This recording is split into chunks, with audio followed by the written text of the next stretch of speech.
Se alguém puder, por favor, desliga só essa fachada de luz aqui para melhorar um pouquinho.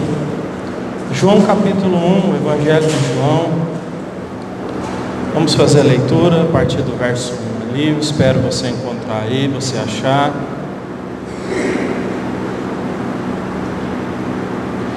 João, ok? Vamos ler, está escrito assim: no princípio era aquele que é a palavra. Ele estava com Deus e era Deus. Ele estava com Deus no princípio. Todas as coisas foram feitas por intermédio dele. Sem ele, nada do que existe teria sido feito.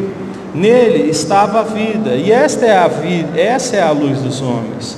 A luz brilha nas trevas, e as trevas não a derrotam. Surgiu um homem enviado por Deus chamado João. Ele veio como testemunha para testificar acerca da luz, a fim de que por meio de todos os homens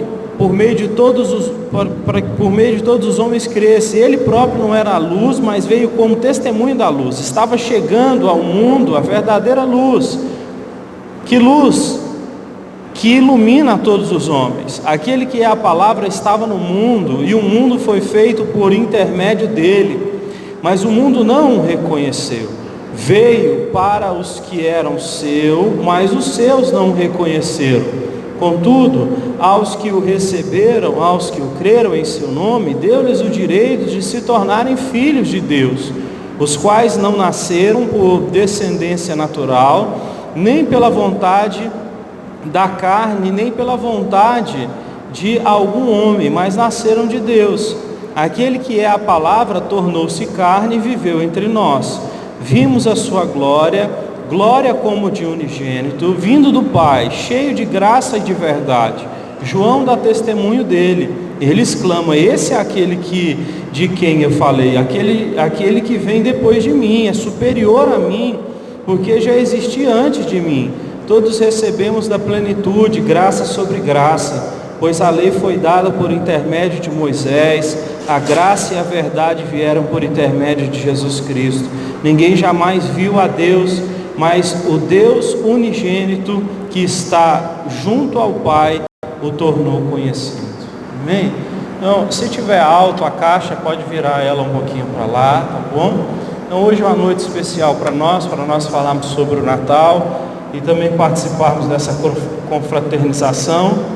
Então hoje eu quero trazer uma mensagem de Natal para nós. Se você puder, feche os seus olhos e faça uma oração comigo. Peça para que o Senhor fale ao seu coração nesse dia, no nome de Jesus. Senhor, nós estamos aqui, a sua palavra é a verdade, somente ela.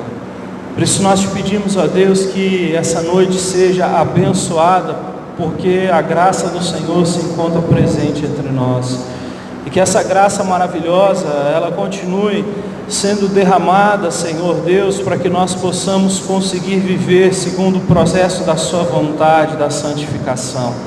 Ó Deus, muito obrigado, porque o Senhor um dia veio à terra, e a sua vinda não foi em vão, e nós nos lembramos dessa tua vinda, Senhor Deus, nessa noite, sabendo que o Senhor é aquele que escolheu estar entre os homens para sentir o que os homens sentiam, e dessa forma ser a nossa testemunha, não só testemunha, mas ser o nosso libertador, o nosso substituto, e hoje o nosso advogado, o nosso salvador, o nosso redentor. Que essa palavra traga aos nossos corações a fé e a verdadeira imagem de Jesus Cristo, que é o Senhor descrito na Bíblia, que é o Deus ao qual nós tanto amamos e tanto estimamos. Fala conosco no nome de Jesus. Amém. Amém? Então, eu quero falar primeiro a vocês algumas coisas que não são verdade, só para conhecimento de vocês. Jesus não nasceu no dia 25, de dezembro. Nós não sabemos o dia que ele nasceu. Mas o Natal é muito importante, porque o Natal fala-se do nascimento de Jesus e é uma data pedagógica, onde nós falamos de uma doutrina muito importante, que é a encarnação. Ele veio entre nós, não é reencarnação, é encarnação. Ele é Deus e encarnou, veio em carne entre nós, ok? Então Jesus não nasceu no dia 25, mas não há problema nenhum e nós usarmos essa data então para celebrarmos o nascimento do nosso Senhor Jesus Cristo, não é? Não há problema nenhum também de nós falarmos a respeito de Papai Noel ou árvore de Natal ou coisas nesse sentido. Não há problema se nós não reduzirmos o nosso Natal a isso, porque algumas famílias cristãs inclusive reduzem o seu Natal simplesmente a Papai Noel e a presentes, não é? E não é assim que funciona. Eu não quero me alongar muito, mas a figura do Papai Noel vem de um homem muito rico, um bispo antigo, que ele era de uma família rica, recebeu uma herança e ele saía distribuindo presente para todo mundo. Ele era um bispo católico e ele era um velho barbudo, e aí ele foi então, esse bispo que chamava Nicolau, São Nicolau, ele foi tido então como a figura do Papai Noel. Era um bispo que vivia na parte nórdica da Europa. E dessa forma então surgiu-se esse mito, essa história de um velho que morava nos polos, no meio da neve, que carregava um trenó e tudo mais. Era esse homem muito rico, que certamente andava em boas carruagens daquela época. Era um bispo católico muito generoso, e aí surge a imagem do Papai Noel, não é? No Natal ele tem então alguns perigos, e eu quero falar primeiro disso antes de expor então o capítulo 1 de João que eu li.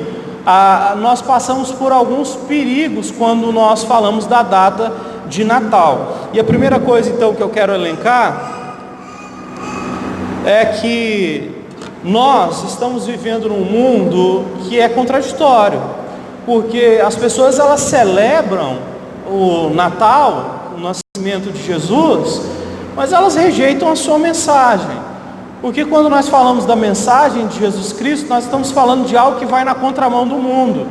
As pessoas então simplesmente elas querem viver o mundo, mas elas querem celebrar o Natal. É uma data que você não encontra muitos ateus falando contra ela, né?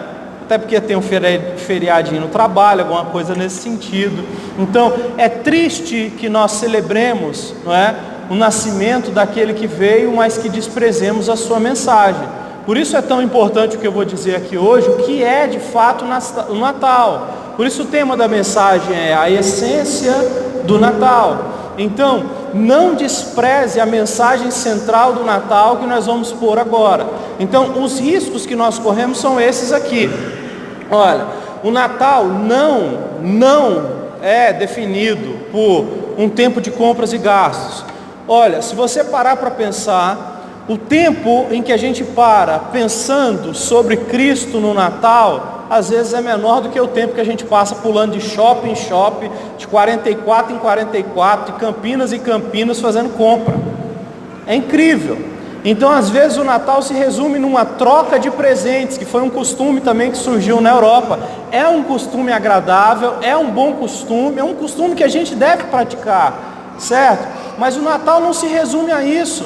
E para muitos então, fazer compras e até mesmo fazer boas obras, não é, faz com que o Natal seja resumido. Qual é o Natal de muitas pessoas? Não é? Pegar algumas coisas que estão guardadas em casa, doar aos pobres, não é? Comprar bons presentes a familiares, até amigos, e o Natal está encerrado. E o Natal se torna então boas obras. Só que a gente sabe que as boas obras elas são importantes, mas o Evangelho não é definido por boas obras. Se o Natal for usado para que a gente se lembre de fazer boas obras, isso é bom. Mas eu lhe garanto que no dia 24, no dia 25, você vai encontrar um monte de gente na rua, o quê? Dando sopão para as pessoas, cachorro quente, um monte de coisa para quem mora na rua. Depois que passar isso, acabou. Entende? Então, vira simplesmente um desencargo de consciência o dia de Natal, não é? As boas obras no Natal, por muitas vezes, se tornam isso, não é? Um descarrego de consciência para que eu me sinta bem. É como quando eu vejo um mendigo, ele pede um dinheiro, eu dou R$5 para ele não encher o saco. E a verdade é, como se deve tratar um mendigo? A gente tem que procurar minimamente se envolver. Se você quiser ajudar, certo? Ajude dessa forma aqui que eu vou te falar brevemente. Eu li um livro muito bom, o rapaz escreveu um livro maravilhoso. Mas, minimamente, se você quiser ajudar um mendigo, chame ele, pague uma comida para ele e converse com ele. Por que você está na situação? Como é que você chegou até aqui? Cadê a tua família? Você não tem para onde voltar? como é que nós podemos começar a sua ajuda? Se ele correr, pode sair fora que não quer mudança, entende? Agora, dar R$5 por desencargo de consciência, não adianta nada. Eu não dou, eu só dou se eu ver que de fato é fome, a pessoa vai morrer, eu dou o dinheiro para comer, mas se não, eu quero procurar me envolver, quero procurar trabalhar. O que é? É abuso de drogas? Não, vamos procurar, vamos tentar dar um jeito de colocar você numa casa de recuperação, fazer algum movimento para tentar lhe ajudar. Então é assim que funciona. Então cuidado para que o Natal não se torne para mim, para você, somente um momento de boas obras, de desencargo de consciência, algo momentâneo, algo muito passageiro, um tempo somente de beber, de farrear, de festejar. Festeje. Eu desejo a você e desejo a mim boas festividades. Eu desejo a mim e a você um feliz Natal com ótimas comemorações. Mas não resuma o seu Natal só a isso. Pegue toda a sua família antes de vocês ceiarem, ore ao Senhor Deus, lembrem-se por que vocês estão ali reunidos. Vocês não estão somente reunindo a família para que a família se reúna e toda a família esteja ali. A família não é primeiro lugar, Jesus Cristo é o primeiro lugar do Natal. Nós nos reunimos como família e no momento que nós estamos reunindo, a gente lembra do espírito do perdão, que nós temos que perdoar uns aos outros, e é verdade, mas isso só vale a pena se for o começo de uma nova sequência de atitudes, porque não adianta nada o Natal ser aquele lugar onde muitas pessoas brincam, em que nós vamos simplesmente, e passamos, principalmente as mulheres, passamos o maior número de maquiagem possível para ficar com aquele sorriso fixo, para aguentar aquele tanto de parentalhada que a gente não suporta ver o ano inteiro. Não pode ser assim, não é verdade? Então, nós precisamos fugir deste falso Natal. Precisamos tomar cuidado para que estes símbolos não denominem o Natal. Quantas pessoas, se você falasse que o Natal é isso aqui, elas iam dizer, é verdade. Eu lhe garanto que o quê? A maioria. Mas essa não é a mensagem do Natal nas Escrituras. Então nós precisamos pensar sobre isso. O Natal não é somente um tempo em que nós temos folga, onde nós vamos viajar e ter entretenimento. Você pode ter isso é muito bom, isso é a graça de Deus sobre mim e você. Mas não se resume a isso, ok? Então, veja bem, nós precisamos entender que o espírito natalino ele é perigoso. Aí você falou, pastor, agora pegou. O espírito natalino, ele é a formação cultural dessas coisas que eu acabei de citar aqui, Isso aqui tudo vira o quê? Um senso comum, uma cultura vigente no nosso século, no Brasil, não é? E aí o que acontece? Isso tudo se resume no espírito natalino. E esse espírito natalino, então, se resume em boas obras. E o que? E Jesus acaba se tornando só mais um personagem. Ele é simplesmente mais uma parte, dessa nossa grande festa de compras, bebidas, viagens, presentes. E ele simplesmente é um personagem. Quantas vezes as famílias não se reúnem para a ceia de Natal e Jesus nem está lá no sentido nem de ser citado como sendo o Senhor. É nesse ponto que a gente encontra alguns cristãos radicais que dizem assim, não pode árvore de Natal, não pode Papai Noel, isso aí tira o sentido do Natal. Eles são radicais porque eles olham para esse lado de que muitos se esquecem. Eu não tenho esse radicalismo. Eu acho que nós somos inteligentes o suficiente para nos voltarmos para a mensagem bíblica e tomarmos cuidado com o espírito natalino. Cuidado com isso aí, viu? Porque eu quero lhe dizer que só existe um bom espírito, é o Espírito Santo. Até o espírito natalino é um mau espírito. Porque ele simplesmente nos leva, somente nessa direção de viver 2, 3, 4 dias legais e depois tudo volta do mesmo jeito. Tem um ano novo, põe lá 6, 7 dias legais e depois tudo volta do mesmo jeito. Cuidado com isso. Jesus não é só um personagem. Escute o que eu estou te dizendo aqui. Jesus é muito mais do que um personagem. E aí a gente entra então no texto de João. Veja só. O texto diz, no princípio era aquele que é a palavra. Jesus, antes dele vir à terra, Ele é a palavra, e o mundo foi feito por causa da palavra. E disse o Senhor: haja luz e houve luz. Jesus, ele é o que? Ele é a própria formação de todas as coisas. Jesus não é só um profeta, Jesus não é só um menino dentro de uma manjedoura, Jesus não é só o filho da Virgem Maria, Jesus não é só um menino que está ali no presépio para enfeitar igrejas, casas, lugares públicos. Não. Ele é a palavra, e Ele é a palavra que formou o mundo. Então, preste atenção nesse primeiro ponto aqui, no verso de número 1 e 2. Ele estava com Deus e Ele era Deus. Preste bem atenção nisso. Antes de Jesus vir e ir até a barriga de Maria, Ele já era Deus. Jesus não foi criado por ninguém, Ele é Deus. Pense antes do mundo existir, Deus, a Trindade Santa existia, Pai, Filho e Espírito Santo. Jesus não foi criado, Ele já existia, e Ele criou todas as coisas. Então, tem pessoas que resumem Jesus ao quê? Ao filho de Maria, por exemplo. Como assim? O texto diz, eu faço questão de ler de novo, verso de número 1 aí, e 2. Ele estava com Deus e Ele era Deus. Ele estava com Deus no princípio. Antes de tudo existir, Ele é Deus. Jesus não foi criado. Coloque isso na sua cabeça. Jesus, Ele não foi gerado por Deus no sentido de ter sido criado por Deus. Jesus só foi o que? Colocado na barriga de Maria, porque Ele escolheu se despir da sua glória. Filipenses capítulo 2, Ele despiu-se de si mesmo, da sua glória, para vir em formato de homem, para passar pelo que nós passamos, para poder então oferecer salvação. Isso é seríssimo. Então Jesus é muito mais do que um menino. É por isso que às vezes a gente não usa muito essa expressão, o menino Jesus, porque quando se fala muito do menino Jesus, se perde um pouco a figura do que? Do Deus eterno Jesus.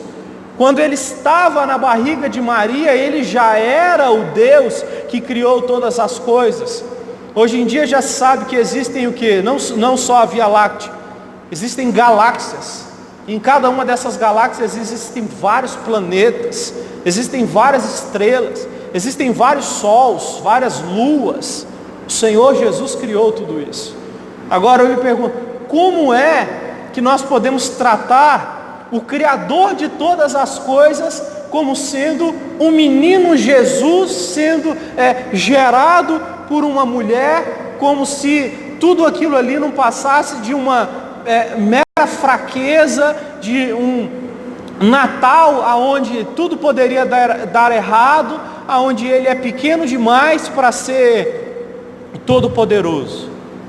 O Natal o Senhor é o Criador e Ele vem entre nós. Veja aí, segunda coisa, Ele estava com Deus e Ele era Deus. O texto deixa isso aqui bem claro.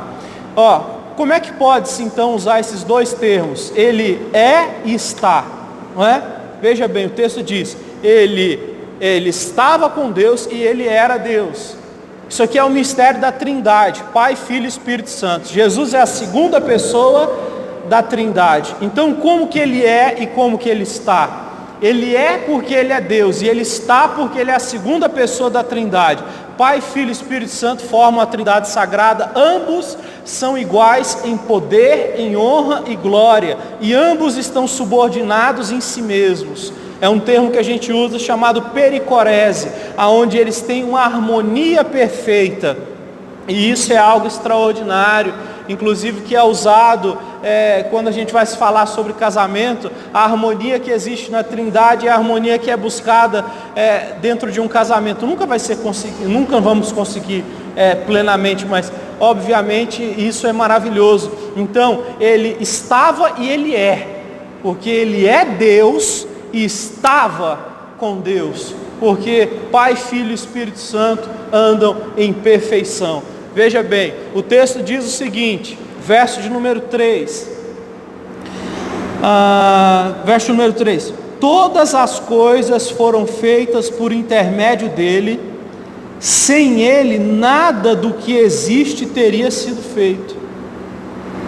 O Jesus que nós comemoramos o Natal, Não é um menino frágil que nasceu no meio de uma estrebaria, ali meio que naquela visão ali que as pessoas têm de que ele era pobre, aquela coisa toda. Deixa eu só te explicar uma coisa pela visão judaica. Às vezes você lê a Bíblia e você entende segundo a cultura que você vive hoje, tá? Aquela época ali, José foi sim a Belém e não havia hospedaria. Só que no texto grego original ali não diz estábulo, não diz que a família José e Maria foram para um estábulo, um lugar onde só ficam animais, certo? Segundo o estudo feito, a palavra usada no grego é que quando Jesus foi nascer, o lugar em que Maria estava não cabia para se fazer um parto. E naquela época as casas, todas as casas, elas o quê? Elas tinham uma separação onde a família se reunia e os animais ficavam juntos. Eram como se fossem sobrados e os animais eles tinham acesso à casa.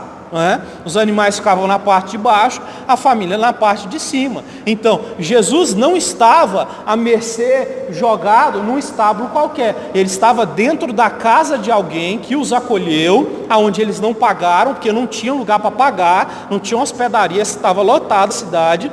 E ali, então, naquele local, trouxeram provavelmente Maria para a sala, e ela o que? Teve o menino Jesus.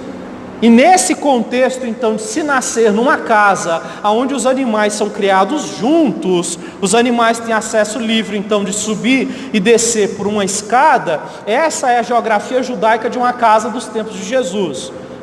É que nós estamos falando, então, do Cristo que nasceu. Então, esse Cristo, ele não é essa fraqueza toda que nós pensamos. E outra coisa importante que eu preciso dizer a vocês é que a Bíblia cita 3 reis magos e 3 pastores. Quando Cristo nasceu, ele foi visitado por 3 pastores. E só um ano depois é que ele foi visitado por 3 magos, onde ele foi presenteado com ouro, com mirra e com incenso. Então, eles não são a mesma pessoa. Algumas pessoas confundem, acham que os 3 reis magos são os 3 pastores. Não. Os pastores foram visitar porque o Senhor mostrou a eles que o Salvador estava vindo. Foi nessa época que Herodes disse: mandem matar todas as crianças, porque ele ficou sabendo de uma notícia que estava nascendo um menino que era rei. Ele achou que tinha algum rei, algum homem que era rei de algum país ali, conhecido provavelmente, estava nascendo um menino, que esse menino ia crescer e ia destronar ele. E aí foi por isso que José e Maria tiveram que fugir posteriormente para o Egito. Então, nós estamos falando do Senhor que criou todas as coisas. Agora eu quero que você imagine isso. O nosso Deus, que é o Criador do universo, como diz João capítulo 1, versículo 3, ele não é nenhum tipo de menino frágil que se pinta hoje em dia em muitas esculturas, em muitas coisas nesse sentido. Jesus que veio à terra é o Criador do universo. Ele várias vezes disse que se ele quisesse, ele acabava com tudo antes da hora. Mas a missão dele era morrer na cruz, porque o sangue derramado dele substituiria os nossos pecados. Isso é sério. Quando Pedro cortou a orelha de Malco, Jesus disse: pare, Pedro, guarda a espada, não precisa. Se eu quiser, eu peço ao Pai 12 legiões de anjos e o Pai me livra daqui.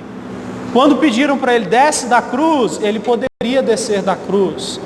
Esse Jesus que curou mortos, ressuscitou pessoas, é esse Jesus aqui que está sendo colocado dentro da barriga de Maria, o Criador do universo.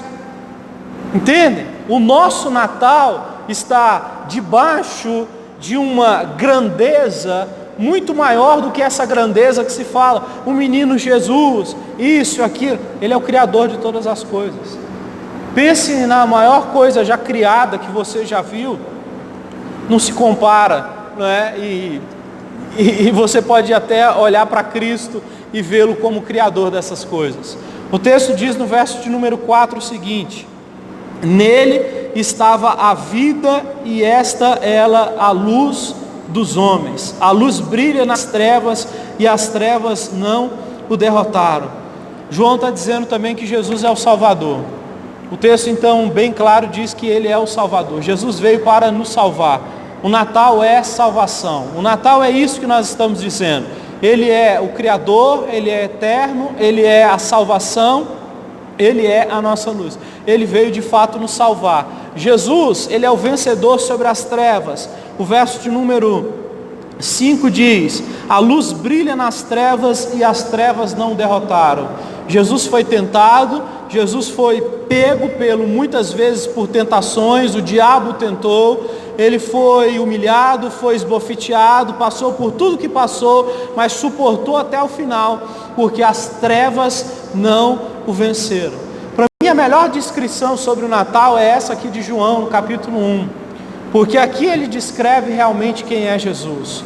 Quando nós lemos o capítulo 1 e o capítulo 1 de Mateus e o capítulo 1 e 2 de Lucas, nós temos uma descrição histórica sobre Jesus. Aqui nós temos uma descrição de quem é Jesus. Ele venceu as trevas. Então você está entendendo o que eu estou querendo te dizer? O meu Natal e o seu Natal está debaixo daquele que criou todas as coisas. O meu Natal e o seu Natal está debaixo daquele que nos salvou. O meu Natal e o seu Natal está debaixo daquele que criou o universo. O meu Natal e o seu Natal está debaixo de quem é Deus. Agora, como é que nós podemos reduzir o nosso Natal a um espírito natalino, onde Jesus é só um personagem, um profeta, um mensageiro, um homem bom, sendo que Ele sendo que Jesus, Ele já existia antes do mundo existir, Ele é Deus, Ele criou o universo, Ele é o nosso Salvador e Ele venceu as trevas. Entende? O nosso Natal, ele é o Cristo poderoso. É como eu costumo dizer, para mim um dos textos mais bonitos da Bíblia é o capítulo 5 de Apocalipse, e esse capítulo 1 aqui de João, ele é maravilhoso, ele é lindo, porque ele mostra a grandeza de Jesus. Porque você está diante de alguém que criou tudo, você está diante de alguém que tem todo o poder, você está diante de alguém que te salvou, você está diante de alguém que venceu as trevas, todas as trevas. E é por isso que diz em 1 João capítulo 5, verso 19, que o quê? Que o Senhor venceu o mundo, e é por isso que o maligno não nos toca. Nós estamos diante do Natal, aonde nós estamos diante do Jesus poderoso. E esse Jesus poderoso hoje está assentado à direita de Deus Pai, intercedendo por nós. Porque nós não estamos em posição de perca. Às vezes nós nos encontramos tão maus, que parece que Jesus vai ter que voltar de novo para nos salvar de novo. Mas não, Ele já fez isso. E nós já temos o privilégio de viver essa graça, essa dádiva, essa grandeza. Veja, nós precisamos crer no que a Bíblia diz sobre Jesus. Jesus não é igual a Buda, Jesus não é igual a Maomé, Jesus não é igual a Elias, Jesus não é igual a Moisés, Jesus não é igual a Isaías, Jesus não é igual a Davi. Jesus é Deus, Criador dos céus e da terra. Antes de eu e você existirmos, Ele já tinha predestinado todas as coisas. Salmo 139, Davi escreveu: antes de eu nascer, Ele já sabia todas as coisas, já tinha escrito a minha história no livro dele. Quando eu era um embrião sendo formado na barriga da minha mãe, Ele estava lá comigo. Esse é o Jesus que nós servimos. Ele não é uma coisa, Ele não é alguém, Ele é o Senhor. É por isso que Ele mesmo diz: eu sou. Ele se denomina como eu sou. Ele não rivaliza com ninguém. Não existe rivalidade, essa dualidade. Deus está lutando com o diabo? Não, o diabo é servo de Deus. Deus manda o diabo para onde Ele quer, como Jó em capítulo 1. O diabo se apresentou a Deus e disse: posso tocar a vida de Jó? Deus disse: tu pode só tocar até aqui, o limite é esse, o resto não vai tocar mais não, porque isso aqui é uma coisa minha com Jó, e eu vou permitir você mexer só ali. Deus manda no diabo. O diabo é uma criatura criada por Deus, não existe rivalidade. O Senhor Jesus já venceu. A nossa salvação, ela não pode ser perdida. Não existem inimigos capazes de vencerem o Senhor, porque a vitória já está programada, ela já foi dada. porque como disse Paulo, aonde está, ó morte, a tua força? Aonde está, ó inferno, o teu aguilhão? Aonde está, ó pecado, a tua força? Tudo isso já foi tragado pela vitória de Jesus. Então, creia no Jesus da Bíblia. Pare de acreditar nesse Jesus que só diz para você que você vai ficar um pouquinho mais forte, que você vai receber uma promessinha aqui, que você vai ser bem sucedido ali. O seu Jesus é o Criador, o seu Jesus é a luz, o seu Jesus é o Senhor de todas as coisas. Creia no Jesus da Bíblia que João está narrando aqui. Verso 10 diz o seguinte: aquele que é a palavra estava no mundo, e o mundo foi feito por intermédio dele, mas o mundo não o reconheceu. Entende isso? Essa palavra precisa continuar a ser pregada, porque Jesus, quando estava na terra, o povo não reconheceu. Imagina hoje que o povo tem dificuldade, o Espírito Santo está entre nós, mas as pessoas têm dificuldade. Elas confundem sentimento com a graça de Deus, sentimento com o Espírito Santo, não é? Então, Jesus na terra, o povo não reconheceu. Reconheça. Eu vou lhe dizer uma coisa, olha, uma das formas de você reconhecer Jesus o que não é popular, ele está ali. A Bíblia diz, o que é popular aos homens, o Senhor não está. Está escrito, porque ele faz assim. O que é popular hoje em dia, não bate com o Evangelho. Agora, se o seu Evangelho é esse mamão com açúcar, eu não posso fazer nada. A Bíblia diz que nós somos sal nessa terra. Charles Spurgeon disse, nós não somos o docinho dessa terra, nós somos o sal dessa terra.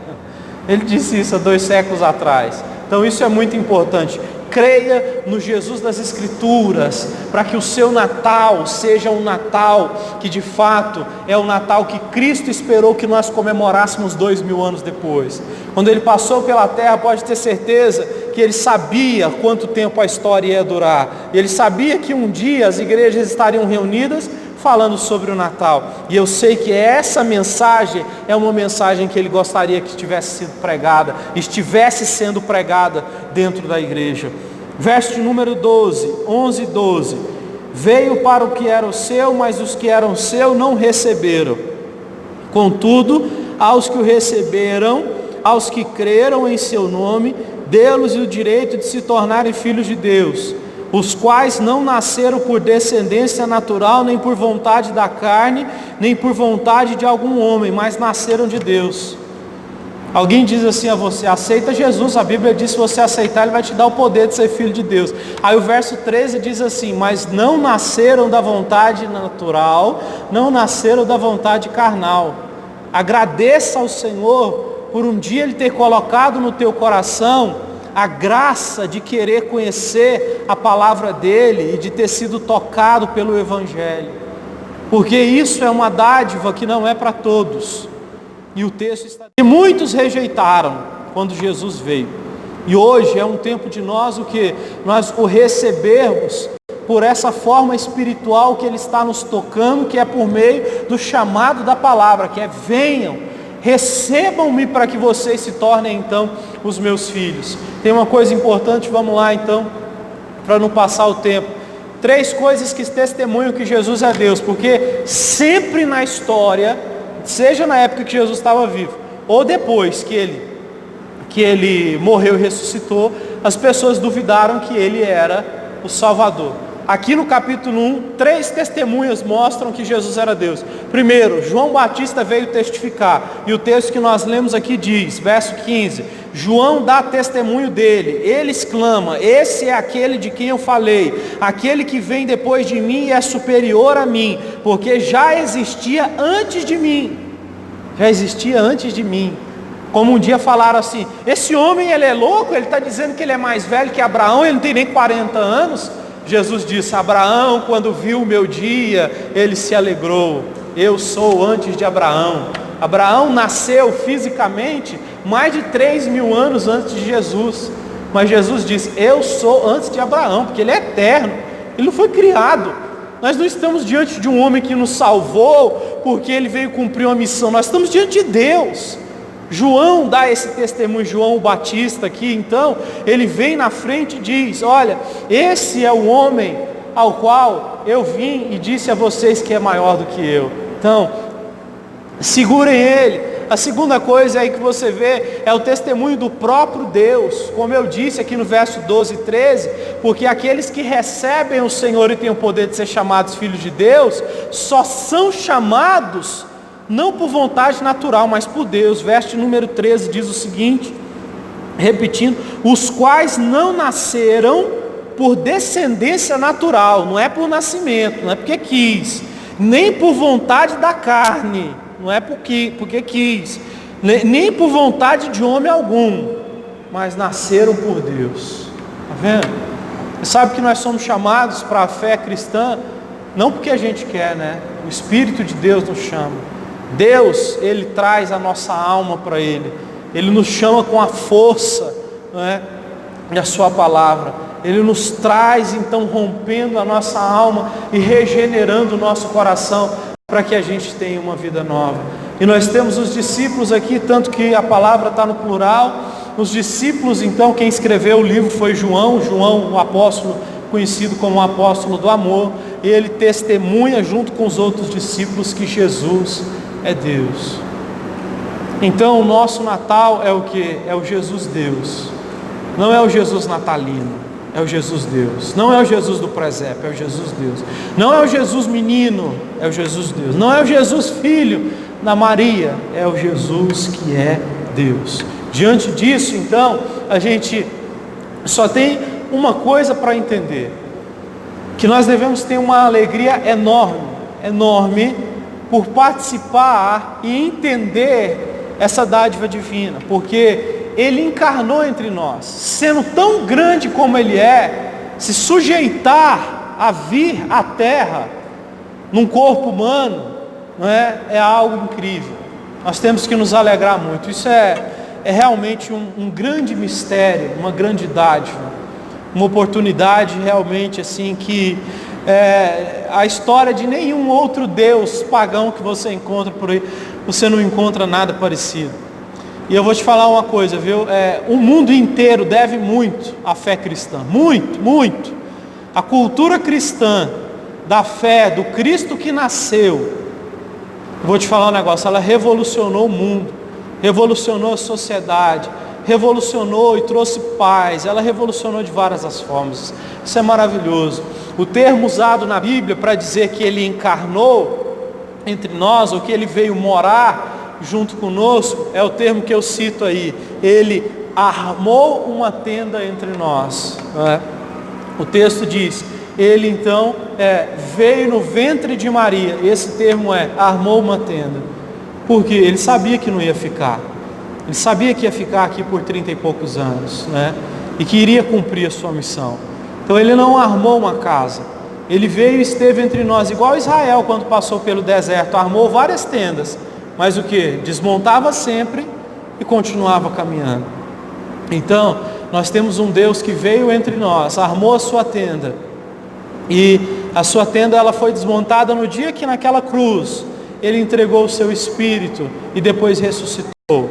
Depois daquele dia, então, essa tenda foi desarmada e esse nosso Deus está vivo, só esperando então o dia da segunda vinda. Então, resta a nós somente uma coisa, essa é a nossa conclusão. Nós precisamos nos examinar e saber qual é o Jesus ao qual nós estamos seguindo. Precisamos reinterpretar o nosso Natal. Isso não é vergonha nenhuma. Nós estamos sempre num processo de reinterpretação de coisas que aprendemos errado. Tem um pastor que eu converso muito, que ele chega em mim e diz assim, nossa, como eu aprendi errado isso aqui. Eu falei, eu sei, pastor, eu aprendi isso errado também. E vai ensinando. Eu conversei com um pastor essa semana, ele disse para mim, o que tu acha da árvore de Natal?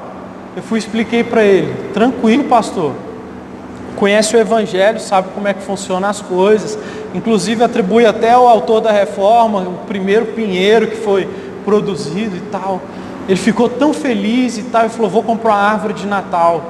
Ele falou, minha filha vai ficar tão feliz, porque ela já tem 12 anos e tal, ela nunca teve uma árvore de Natal, e ela sempre ficava triste, e esse ano ela vai ficar feliz. Eu falei, graças a Deus, Deus seja louvado por essa árvore de Natal aí, que coisa boa. Então, examine-se, veja se o seu Natal é o Jesus da Bíblia, não é? E desfrute então desse verdadeiro Natal, desse verdadeiro Jesus, que é o Jesus descrito aqui no capítulo 1 de João. Você pode se colocar de pé então para a gente fazer a nossa oração nesse momento?